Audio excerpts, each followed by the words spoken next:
मुख्यमंत्री एकनाथ शिंदे ने मलंगड़ को लेकर एक बड़ा बयान दिया है। उनका कहना है कि आपके जो मन में है, यानी कि जनता के जो मन में है, वो जल्दी भी वो पूरा करेंगे।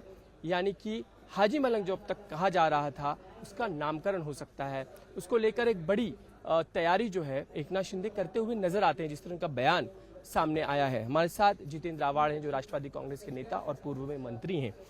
आपने मुख्यमंत्री एकनाथ शिंदे का बयान सुना है, उनके बयान से आपको क्या लगता है, क्या करने की उनकी कोशिश है? आपको बता देता हूं कि महाराष्ट्र में जो अमन और शांति है वही चाहता हूं मैं।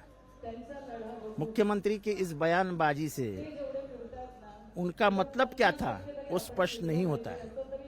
उसमें स्पष्टता आनी चाहिए कि आपके मन में है वो मैं करके दिखाऊंगा। मैं एकनाथ शिंदे हूं, वो एकनाथ शिंदे नहीं है, वो मुख्यमंत्री एकनाथ शिंदे है।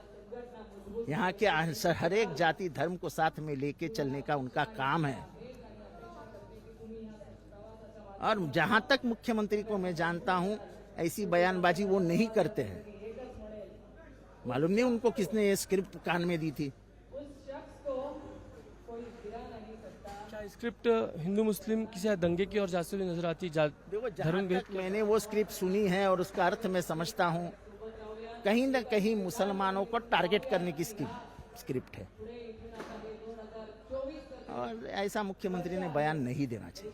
आप भी उस दरगाह पे गए होंगे, आपने जो वहाँ का वातावरण देखा है, जो हुजूम वहाँ पे आता है मुस्लिम समुदाय का, काफी हिंदू धर्मीय लोग भी वहाँ जाते ऐसा नहीं है। वो प्रॉपर्टी जिसकी है वो एक हिंदू है। इतने साल कभी भी वहाँ झगड़े नहीं हुए हैं, सब प्यार शांति से हुआ। लेकिन अभी क्या हो गया कि अचानक आप इसको अंगार लगा रहे हो? और इतने साल कभी एकनाथ शिंदे ने ऐसा बयान नहीं किया। आनंद दीघे हमेशा जाते थे वहाँ पे। साल में एक बार जाते थे, आप 10 बार जा रहे हो, इसका मतलब क्या है? आनंद दीघे को मर्यादा मालूम थी, तो आनंद दीघे के आप शिष्य हो, क्या आपको मर्यादा मालूम नहीं है? लोकसभा चुनाव, उसके पीछे क्या रणनीति है? क्या वोटों का डिवीजन आपको उनको करना है, इसलिए ये सब चल रहा है? मुझे नहीं मालूम वोटों का डिवीजन, वोटों का बंटवारा और महाराष्ट्र में दंगे, ये एक अलग बात है। दंगों में हमारा घर नहीं जलने वाला है। हिंदू हो और मुसलमान, सिर्फ गरीब मरते हैं दोनों ओर से। हम थोड़ी मरने वाले हैं। ना एकनाथ शिंदे का घर जलेगा, ना जितेंद्र आवाड़ का घर जलेगा। जलेगा तो उस गरीब का घर जिसके घर के ऊपर प्लास्टिक है। तो हमको किसकी चिंता है कि हम गरीब को बचाना नहीं चाहते? अगर ये लड़ाई छिड़ती है तो क्या जितेंद्र आवाड़ इसमें आगे होंगे? अगर मलंगड़ और नामकरण ये सब का मुद्दा अगर सामने आता है, ऐसा है कि सामाजिक शांति के लिए मैं अपना प्राण भी दे सकता हूँ। मुझे कोई कीमत नहीं है प्राण की, पर ये देश एक होना चाहिए।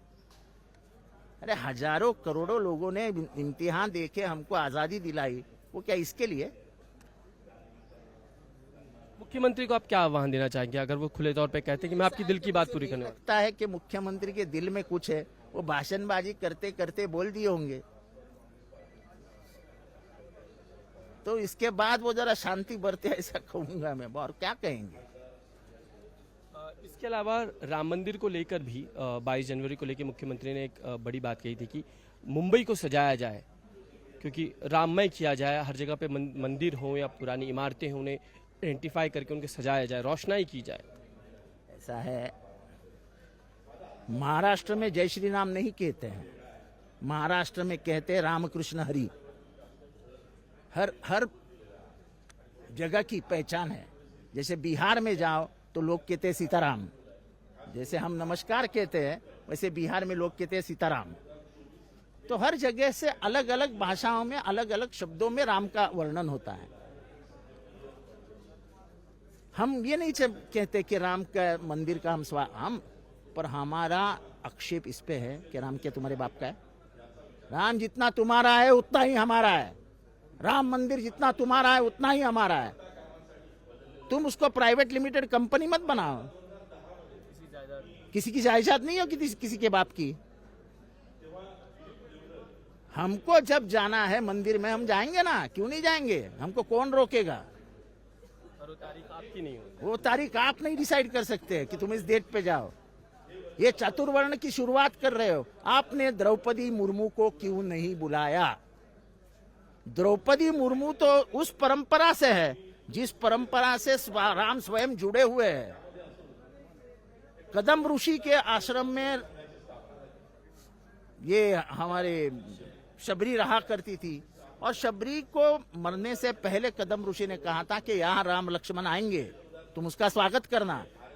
तो राम लक्ष्मण का स्वागत करने के लिए वो सालों एक जगह पे बैठी रही, और आखिर में राम लक्ष्मण वहां गए, उन्होंने उसका स्वागत किया। और सबसे बड़ी कहानी यह है कि जो गिरे हुए बेर थे, उन्होंने जो पेड़ से बेर निकाले थे, वो पेड़ स्वादिष्ट है कि नहीं है, मीठे है कि नहीं है, इसलिए वो स्वयं उसको मुंह में रख के चख के देखती थी और फिर राम को खिलाती थी, और राम को खाए थे। तो आदिवासी और राम का कितना नजदीक का संबंध था, ये पूरी कथा बताती है। और उस आदिवासी मुर्मू जी को आपने में तो लॉक करके रख दिया अंदर। क्यों इतना गुस्सा है आपको आदिवासियों पे?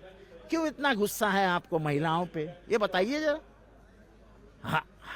हालात ये बताते हैं कि इसका उद्घाटन मुर्मू जी ने ही करना चाहिए था कि मुर्मू जी इस देश की राष्ट्रपति है, सबसे सर्वोच्च पद ये मुर्मू जी का है, संवैधानिक पद ये मुर्मू जी का है। क्योंकि आपके मन में सियासत है। अगर राम जी भी नीचे आएंगे तो ये कहेंगे ये देश का क्या हो गया, ये देश में इतना बंटवारा कैसे हुआ? मुझे तो लगता था राम राज्य होगा, सब आनंदी दिखेंगे, सब जाति धर्म एक साथ दिखेंगे। ये क्या हुआ इस देश को? ये प्राण प्रतिष्ठा करने के बाद अगर वो जाएंगे तो पहले वो जाके मुर्मू जी को मिलेंगे कि आपको बंद क्यों रखा है, कहाँ है आपके बेर, खुलाओ मुझे। वो धोबी को ढूंढेंगे जिसने उनको कुछ कहा था, वो शबरी को ढूंढेंगे, यहाँ चालू हुए अधर्म को वो ढूंढेंगे और उसको खत्म कर डालेंगे।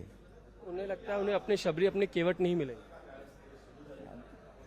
आज की अवस्था ऐसी है। एक दूसरा जुड़ा ऐसा सवाल आपसे भी है कि अरविंद केजरीवाल को तीसरी बार ईडी ने समन भेजा हुआ है, हालांकि वो जा नहीं रहे, उसके पीछे की वजह भी कहते हैं कि सब सियासत है। पहले ही वो सीबीआई के सामने सारे सवालों का जवाब दे चुके हैं।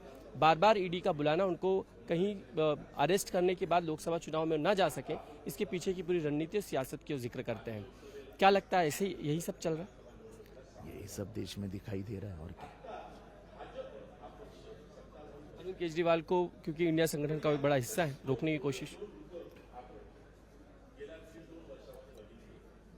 सभी को रोकने की कोशिश की जाएगी। अरविंद केजरीवाल उसका हिस्सा है। विस्तार में बातचीत करने के लिए कैमरामैन संतोष दिवटे के साथ समीर भिसे, इंडिया टीवी, मुंबई।